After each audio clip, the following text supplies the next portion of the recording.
and welcome to 4-Inch Cats. I am so excited. Today I get to reveal my Frankenbari, and here he is. Yay! I am so excited, and he sounds amazing.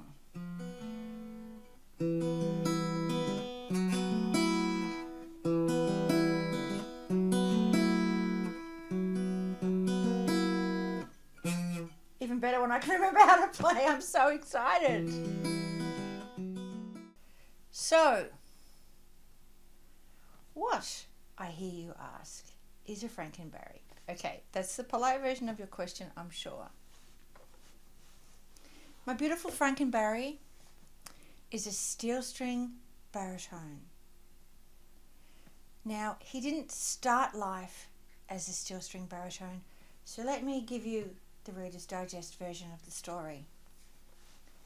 My friend Alan, yes, I know you're out there, and I do blame you, was the one that introduced me to the wonderful world of baritones and steel strings. He managed to get, at a very reasonable price, a beautiful, beautiful Pono steel string baritone.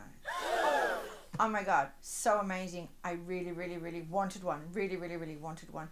But there were none in the whole of Australia, the whole country. There were no Pono steel string baritones. I tried everywhere to find a Pono, and I couldn't find one.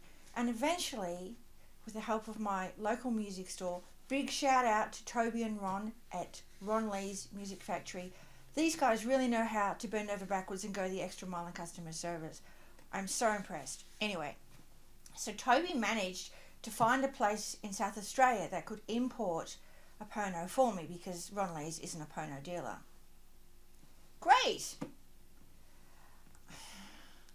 Not so great. Starting price, 2,000 Australian dollars. Okay, so once we picked ourselves up off the floor and stopped laughing, not because it was funny, but because it was funny because it wasn't, I thought there's no way that I can justify that kind of money spent on an instrument. So, I was resigning myself to the fact that I wasn't going to get steel strings. And then I had this idea. What if I converted a steel string guitar into a baritone ukulele? What if I had this guitar converted into a baritone? Is this even possible?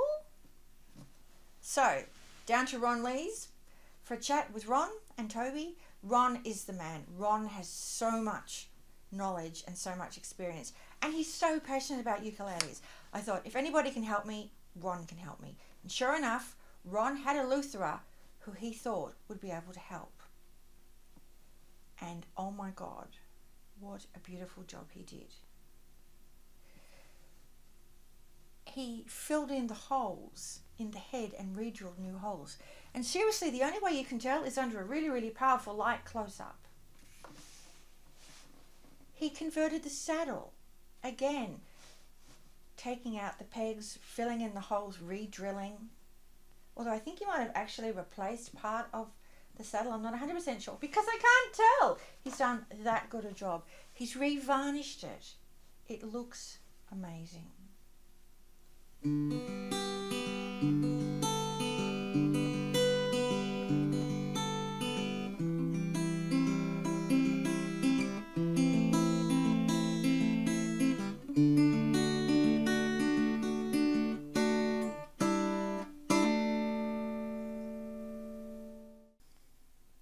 So let's start with this photo of the three instruments together.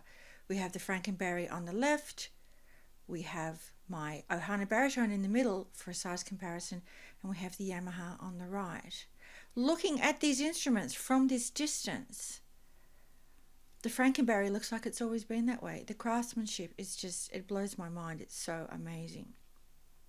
Now, as you can see from the first photo of all three instruments together, the Frankenbari on the left, my beautiful Ohana baritone in the middle, and the Yamaha JR2 on the right, There is a little bit of a size difference between the baritone and the Frankenbari. Not enough to be a concern. I was initially worried because this part of the neck is not as flat on the Frankenbari as it is on the baritones.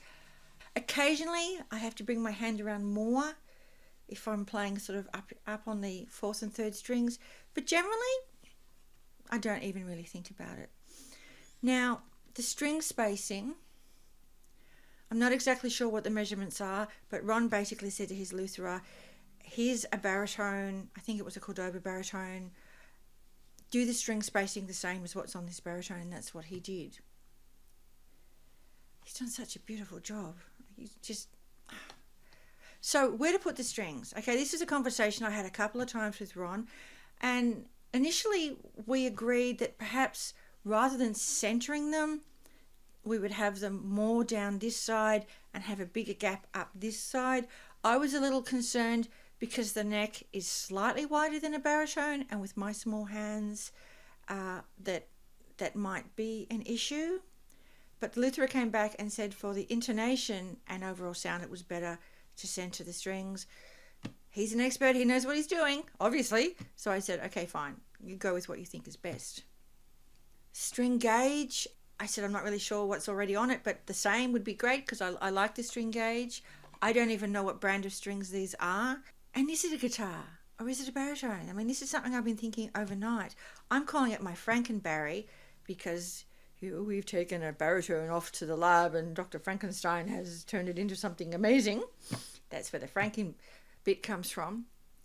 But I'm sure there are going to be people out there going, well, it started life as a guitar, so now it's either a guitar strung like a baritone or it's a tenor guitar. I don't know enough about tenor guitars.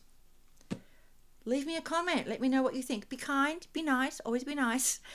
But let me know what you think. What would you call it? I just don't want to call it mine. That's the important bit. It would have been nice if it was a cutaway, so that when I'm playing up here,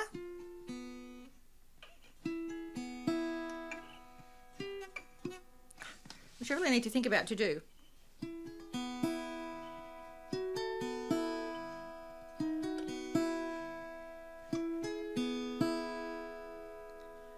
Such a crisp bell-like sound.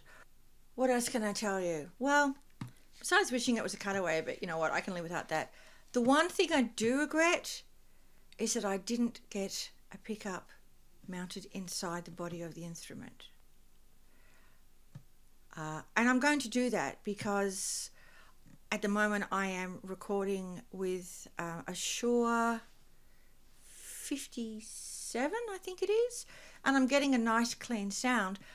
But if there's any background noise at all,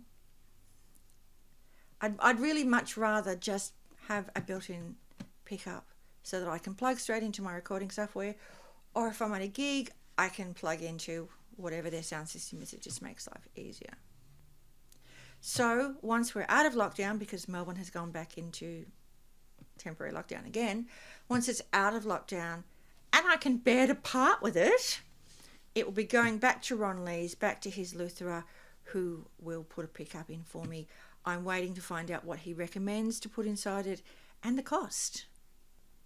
So there you go, my beautiful, beautiful Frankenbari that I absolutely adore. Do you like the sound of steel strings? Do you prefer nylon? Does it make a difference? Do you like both? Leave me a comment. Hit the subscribe button. Leave me a comment. Do all those lovely, good, supportive things. And my brain's obviously gone into meltdown. So I'm off to play some more. And until next time, take care.